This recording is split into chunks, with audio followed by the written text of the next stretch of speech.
From wielding famous powers to adopting unlikely individuals as his stepchildren, Batsy has done plenty of eyebrow-raising things that barely get a mention. Some of these may come across as little more than mundane life facts, some of these may make you question everything you knew about Batman. Taking all of that into account, I'm Adam from What Culture, and here are 10 obscure Batman facts that you have probably never heard of. Number 10. Bob Kane conceived the character, but it was Bill Finger who created the version we know today.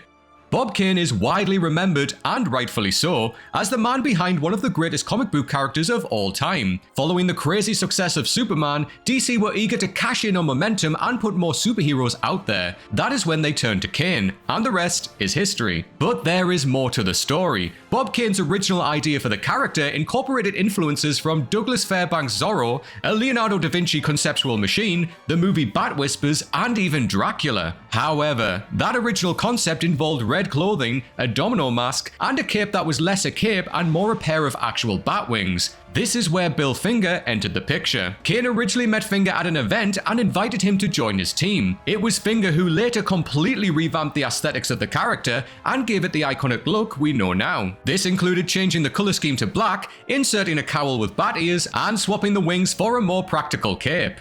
Number 9. He was packaged as a merged character with Wolverine. The Amalgam Comics saw DC and Marvel come together to create hybrid versions of some of their most popular characters. Set between two of their major crossover events, these one-shot comics served up as a series of dream combinations that few would ever have imagined seeing, one of which was Batman merging with none other than Wolverine. The result was every bit as over the top as one would expect. Logan Wayne was orphaned at a young age and had to be sent to live with his uncle in Canada. The latter is met with the same fate, and the now kinless Logan finds himself in the Canadian Air Force. From there, he ends up in a super soldier program, gets implanted with adamantium, and eventually gets free of his masters to become his own superhero. To the rest of the world, he is a wealthy artist, but in the shadows, he is Darkclaw, a superhuman blessed with enhanced healing, an adamantium skeleton, mastery of every kind of combat technique out there, and of course, money. Lots of money. Number 8. His favorite food is mulligatawny soup.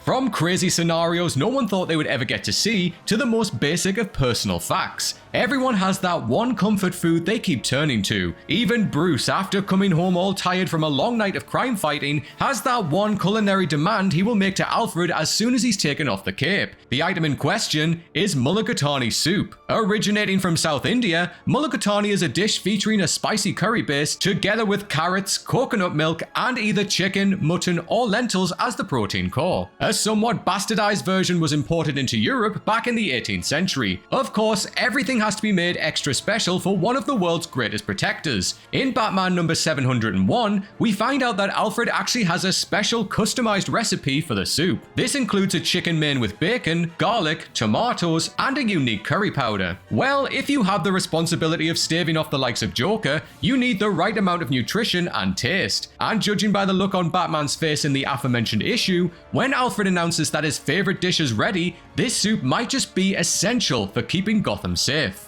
Number 7. In the original story, he was raised by his uncle. Batman's origin story is arguably the most famous in all of comic book history. The unforgettably grisly sight of a helpless Bruce, collapsed on the cold floor as his parents lay dead in front of him, is known to one and all. What is equally well known is that after the tragedy, he was raised by his butler and proxy dad, Alfred Pennyworth. In one of the earliest versions of the story, however, it was not Alfred, but rather Bruce's uncle Philip Wayne who took in the young orphan and helped raise him. Originally, Philip was part of the Earth 1 continuity, though subsequent revamp saw his character move to Earth 2. He was then erased completely in the aftermath of Crisis on Infinite Earths. Ultimately, he does get reintroduced, but as Philip Kane, Bruce's maternal uncle. Though he gets very little mention in mainstream discussions, it is worth wondering how different the entire Batman franchise might have looked without Alfred as one of the key pieces. After all, though Wayne's most loyal servant is so much more than a mere caretaker. He is the one who helped shape the kind of hero Bruce eventually goes on to become. Number 6. He has used a Green Lantern ring. The Dark Multiverse is a mirror to the normal multiverse. Whatever exists in the regular multiverse is likely to have a twisted and corrupted version in the Dark one. After all, the latter is where the realities are on an irreversible path to complete annihilation. In Earth 32 of this multiverse lived a Bruce Wayne who would go on to master the power of a Green Lantern ring. The ring chooses Bruce following the murder of his parents, but instead of using it as a tool for justice, the vengeful Bruce wills into a weapon for executing criminals. His killing spree eventually sucks in the likes of Jim Gordon, who stood opposed to his brutal ways. After he is able to boost the ring with a battery of his own construction, because he does also possess the intellect and resourcefulness of a Bruce Wayne, he manages to even defeat the rest of the Lantern Corps who arrive to stop him. With no one else left to oppose him, Bruce eventually dons the aesthetics of an actual Batman while also retaining the powers of the ring. Number 5. He adopted a piece of Starro as his son. You know, the giant alien starfish that controls people via telepathy and conquers entire worlds. Yeah, Batman kept a sentient piece of them as his adopted son. During the No Justice storyline, Starro joins the Justice League in their battle against the Omega Titans. Determined to redeem themselves after all of their horrible past deeds, Starro sacrifices themselves in order to help the heroes win. In the aftermath, Batman comes across a surviving piece of their fallen ally and decides to keep them. This sentient miniature Starro is housed in the Hall of Justice. In uncharacteristically lazy fashion, Bruce simply names them Jarro, after the fact that they used to live in a jar. Jarro becomes strongly attached to Bruce, coming to regard him as their father. They also become an important ally to the Justice League in their battles against the likes of the Legion of Doom. Despite their background, Jarro is shown to be quite affectionate and protective of others, at one point going as far as manipulating the League to stay away from the Legion, so they don't get hurt. Number 4. He was chosen to be a Yellow Lantern.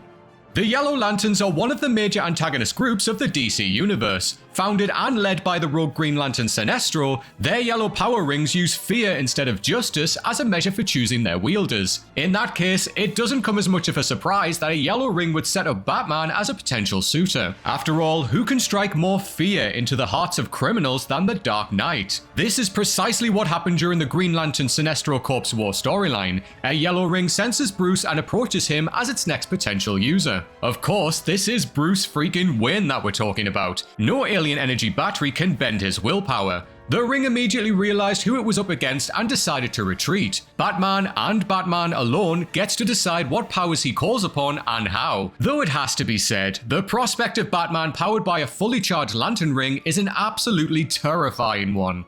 Number 3. He held his own against Darkseid in a physical brawl. Batman's most important weapons are his superior intellect, battle acumen, willpower, and of course near endless resources. As the man himself once put it, his superpower is being rich. However, that does not mean he hasn't put on unreal shows of strength when the situation has called for it. Case in point, his fight against Darkseid in Batman and Robin number 37. Now admittedly, it was with the help of a special armor, but that can be considered as part of his abilities. The armor in question, the Hellbat, is one of Batman's final aces up his sleeve. It is a last resort he only ever turns to when all other options have been exhausted. Made of a special kind of nanometal, it gives Batman unparalleled strength. But the suit itself is actually powered by Bruce's own metabolism, meaning the more he uses it, the more he drains himself. In the aforementioned issue, Batman calls upon this double-edged sword to take on the near unbeatable Darkseid. Despite all of his might, the ruler of Acropolis takes a pounding from the Dark Knight, before uncharacteristically allowing Bruce to make a tactical retreat after the suit becomes compromised. Number 2. He has teamed up with SpiderMan.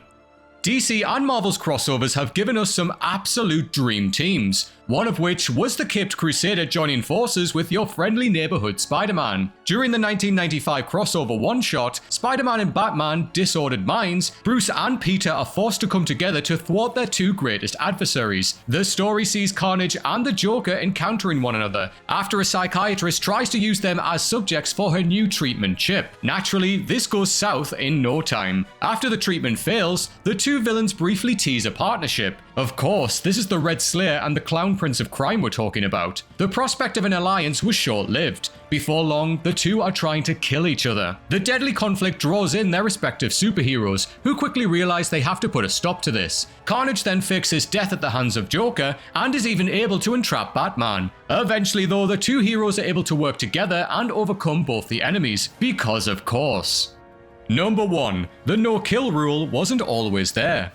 No matter what happens, no matter how dire the circumstance, the Dark Knight does not allow his morals to get corrupted. There is just one slight issue. This no-kill rule was not actually there when Batman first started. In the earliest versions of the character, Batsy was more than happy to mow down his opponents with bullets if the situation called for it. Batman was fine with shooting criminals, tossing them into giant containers filled with acid, and snapping their necks with lethal kicks. There is one particular panel from Batman #1 that gives us the starkest of contrasts imaginable with the modern-day Batman. Here we see him literally hanging a criminal to death from the Batplane while it was flying. Maybe increased coverage and the later advent of social media forced even Batman to make his methods more palatable. Or maybe Bruce decided the world needed a philosophical savior as much as a physical, combative one. Regardless of the reason, it is near impossible to imagine this kind of Batman existing today and how it would change his entire mythos. And as always, please do let us know what you think of our list in the comment section, and also let us know which one of these facts you found the most shocking. If you do want to come and follow me on social media, I am at Strawn87 on Twitter and on Instagram. Come and say hello to me on there. Thank you for watching, everybody. I hope you enjoy the rest of your day, and until next time, take care.